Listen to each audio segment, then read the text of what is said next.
بسم اللہ الرحمن الرحیم۔ السلام علیکم۔ آج کل سوشل میڈیا پر ایک صاحب ملا علی کردستانی کے حوالے سے بہت چرچا ہے۔ عراق کے یہ صاحب ہیں اور مختلف ملکوں میں پھرتے پھراتے اب یہ پاکستان پہنچ چکے ہیں۔ سوشل میڈیا ہی کے ذریعے یہ معلوم ہوا کہ یہ مختلف مریضوں کے علاج کے حوالے سے مشہور ہیں، خاص طور پر وہ بچے یا وہ لوگ جو پیدائشی معذور ہیں، گونگے بہرے ہیں، ان کے لیے ان کا دعویٰ ہے کہ یہ ایک دم اور شف کے ذریعے انہیں ٹھیک کر سکتے ہیں، اور ایسے بہت سارے مظاہر یہ مختلف ٹی ویز پر اور مختلف کلپس میں ہمیں دکھاتے بھی ہیں۔ ان کا اپنا یوٹیوب چینل بھی ہے اور اس میں لاکھوں لوگ اس کو دیکھ رہے ہیں۔ ان کے اپنے چینل کے مطابق پاکستان میں ان کو بہت زیادہ پذیرائی ملی اور بہت ہزاروں لوگ ان کو جہاں بھی جاتے ہیں ان کا استقبال کرتے ہیں، اور نہ صرف یہ کہ عام لوگ بلکہ ایوان اقتدار سے وابستہ لوگ اور ایم این ایز اور سینیٹرز اور اسپیکر قومی اسمبلی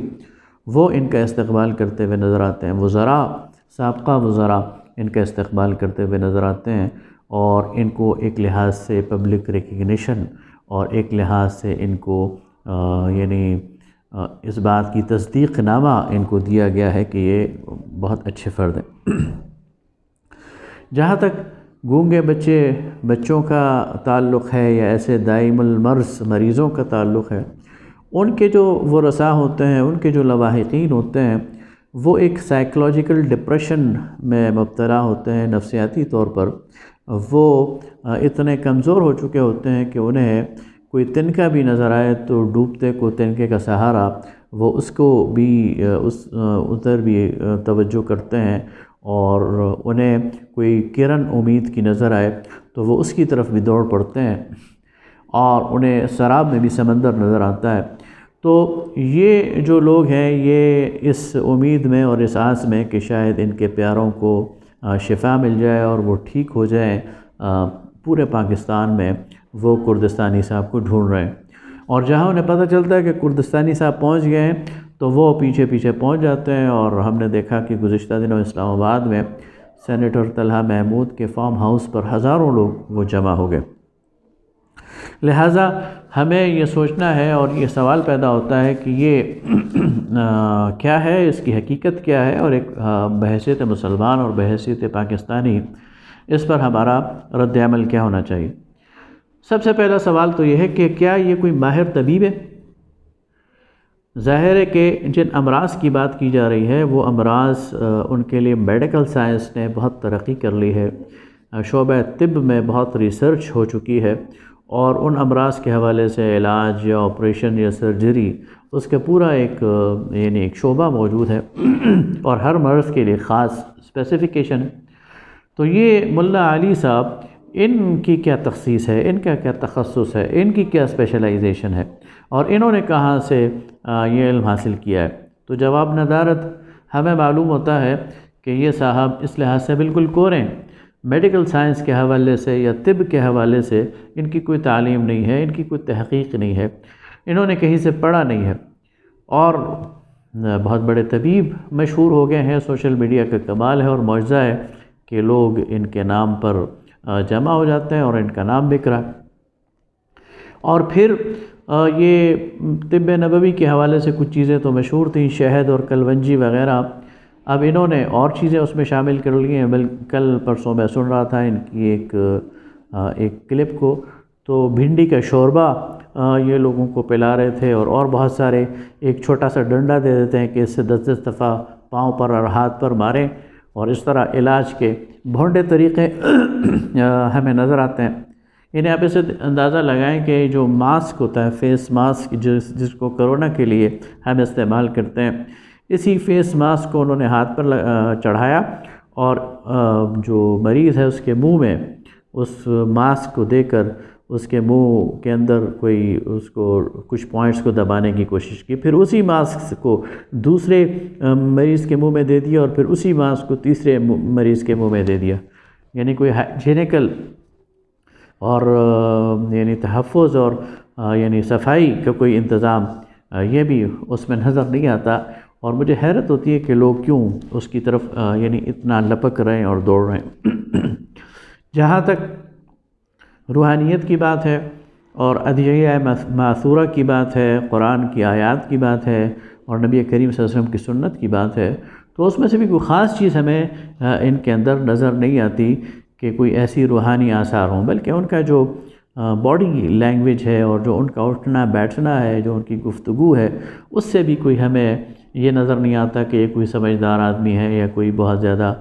روحانیت والے آدمی ہے یا کوئی بہت زیادہ متقی یا پرہیزگار آدمی ہے۔ لہٰذا ہمیں بہرحال اس پر سوچنا چاہیے کہ ہم ایک دوڑ میں شامل ہو جاتے ہیں۔ مجھے یاد آتا ہے کہ آج سے کوئی 20-22 سال پہلے ایک اسی طرح کے بزرگ عامل وہ ٹیلی ویژن پر آئے،